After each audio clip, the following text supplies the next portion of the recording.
The Troika have been trying to reach a deal on Cyprus for more than a year now, the Troika being the European Commission, the European Central Bank and the IMF.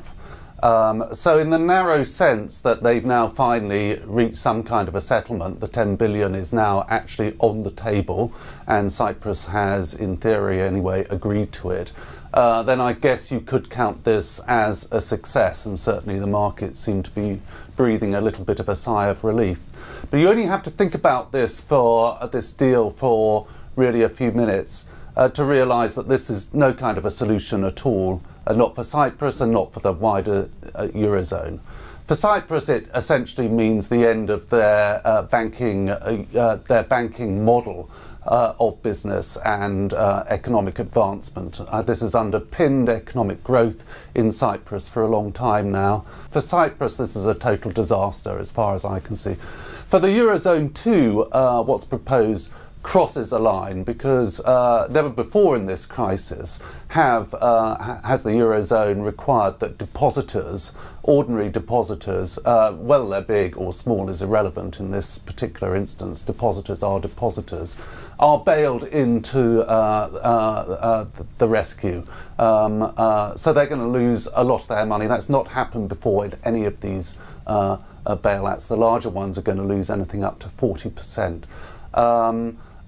This is in a monetary union where they're meant to be establishing a banking union where all banks are treated in the same way. This is a total disaster because it obviously sets a precedent. Other countries which are in a weak economic situation, depositors in those countries are going to fear for their deposits and their money. So it's a disaster on that level.